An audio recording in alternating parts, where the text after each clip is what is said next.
Now, in 1917, on June the 13th, during a series of visions, the Virgin Mary apparently appeared to some children in a Portuguese village called Fatima. And she asked them to get to pray for world peace and to get the Pope specifically to consecrate Russia to her. Now, this vision was then repeated a few years later, and one of the girls, then having become a nun, called Sister Lucia, said that the Virgin Mary had again appeared to her and specifically asked that Russia be dedicated to her by the Pope. Now, yesterday, or two days ago, I think on the 25th, the Pope had a quite enormous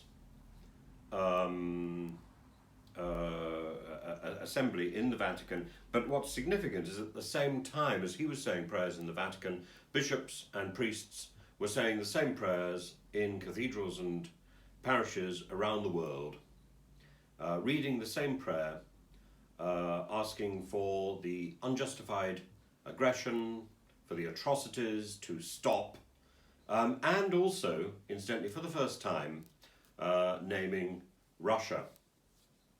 And indeed, making an act of consecration of the country to the Immaculate Heart of Mary. That Mary should eliminate the hatred and the thirst for revenge, teach us all forgiveness, free us from war, and protect the world from the menace of nuclear weapons. All of this is very good. Of course, there are those who may poo-poo the whole idea of this Marian devotion. That's on the one side. On the other side, there may be those who would say, well, actually, this is the Pope in Rome, the Catholic Church, championing its own vision over the Orthodox traditions of devotion to Mary, the Mother of God, Theotokos. There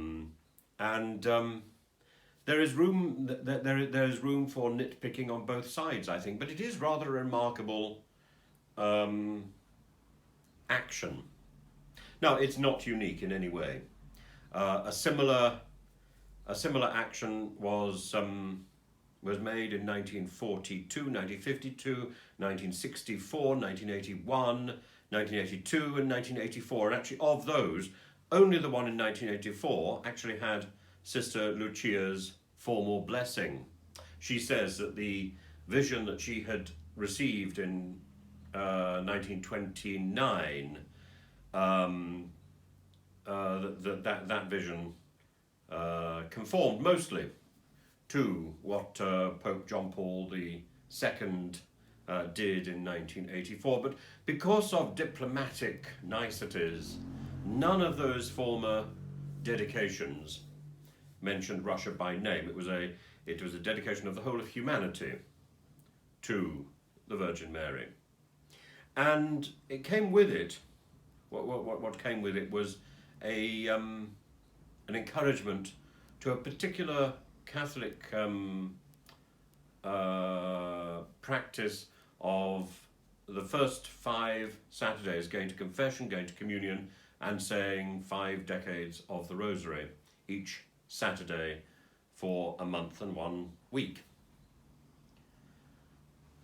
Now, it seems to me that whether one accepts the Catholic traditions or the Orthodox traditions or no traditions at all, the gathering of large groups of people earnestly thinking about ways to turn away from war must be good.